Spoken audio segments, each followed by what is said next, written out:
Sudah menjelang akhir bulan Juli tahun 2025. Kurang dari 1 bulan lagi, bangsa Indonesia akan memperingati 80 tahun kemerdekaannya.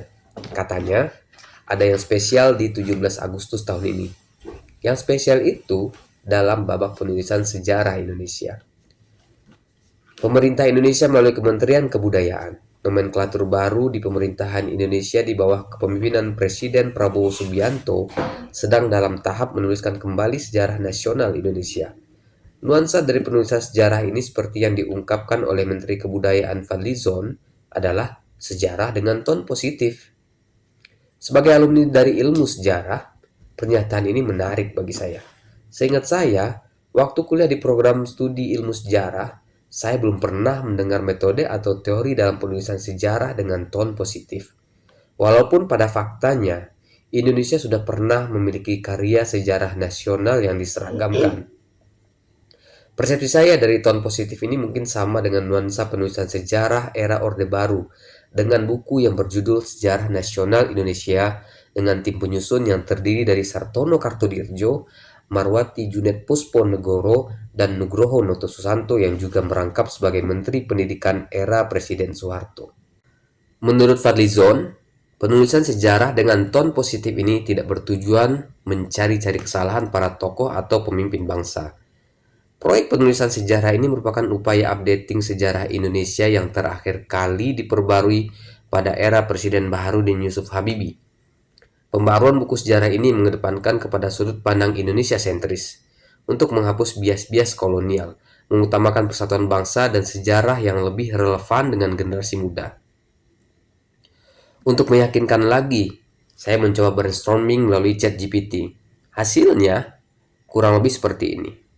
Pertama, ton positif dalam penulisan sejarah bukan istilah formal dalam historiografi atau penulisan sejarah, tetapi ada beberapa pendekatan dengan nuansa ton positif tersebut. Beberapa pendekatan sejarah dengan nuansa ton positif antara lain, yang pertama, historiografi progresif dengan pengusungnya antara lain Hegel dan Francis Fukuyama yang terkenal dengan bukunya The End of History. Inti dari teori ini adalah sejarah merupakan proses perkembangan manusia menuju kemajuan dengan penekanan pada narasi kemajuan sosial, politik, dan teknologi. Yang kedua, historiografi postkolonial dan dekolonial. Tokohnya Dipesh Chakrabarty, Frantz Fanon, Gayatri Spivak.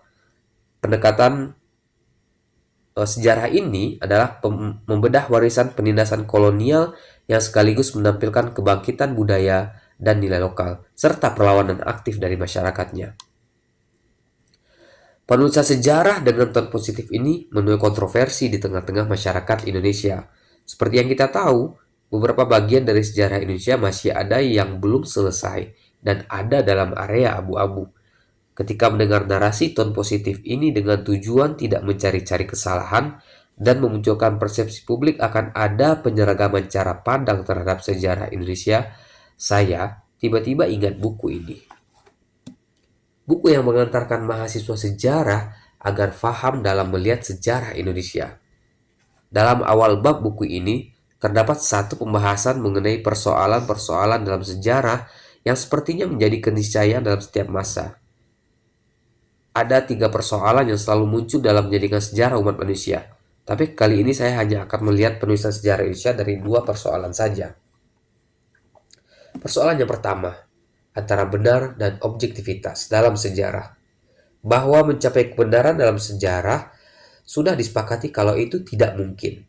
Karena kalau mencapai kebenaran dalam sejarah, berarti kita harus kembali secara utuh kepada masa lalu. Yang ada dalam sejarah adalah seberapa objektif dalam mengungkapkan berbagai fakta.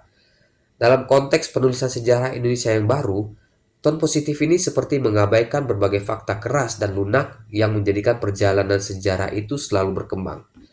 Dengan adanya narasi sejarah resmi, bisa berarti fakta dan data yang di luar buku sejarah yang disusun pemerintah mesti diragukan dan yang ada dalam calon buku tersebut semacam fakta tunggal. Kita bisa ambil contoh terkait dengan peristiwa Mei tahun 1998 yang menjadi pusat perhatian publik dalam penulisan sejarah Indonesia kali ini. Dalam hal ini, berdasarkan draft naskah akademik yang beredar, dan kemudian disusul oleh pernyataan Fadlizon bahwa tidak ada kekerasan dan pemerkosaan pada peristiwa Mei 98. Jika ini memang nanti tertulis dalam pembaruan buku sejarah Indonesia, sedangkan data dan penulisan sejarah yang sudah pernah ada dengan menyajikan bahwa peristiwa kekerasan seksual dan pemerkosaan itu memang ada, maka bisa jadi hal tersebut bertentangan dengan sejarah resmi. Kira-kira apa dampak dan konsekuensi jika dalam satu konteks peristiwa sejarah yang sama terdapat pertentangan? Persoalan kedua adalah persepsi bahwa sejarah harus memiliki batas-batas yang jelas dan tegas, sebagaimana halnya rumpun keilmuan yang lain. Padahal, sejarah dapat dimulai dengan batas-batas yang tadinya buram, tetapi penyelidikan itu terus dilanjutkan dan terdapat perubahan sehingga dapat memperoleh perspektif yang luas dan dalam.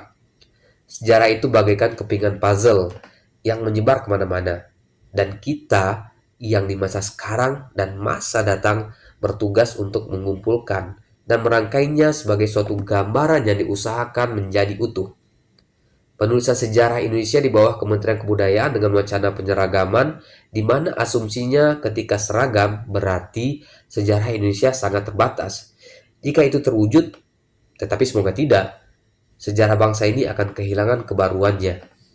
Padahal, kata seorang sejarawan dan jurnalis, Polikarpus Wantoro, bahwa sejarah itu selalu aktual. Jadi, bagaimana utuhnya sejarah resmi Indonesia yang jumlahnya sekitar 10 jilid dan akan launching persis pada peringatan 80 tahun kemerdekaan Indonesia? Mari kita tunggu, dan kita sebagai anak bangsa jangan padamkan nalar kritis, jangan melupakan masa lalu. Tanpa masa lalu, tidak akan ada masa kini dan masa depan.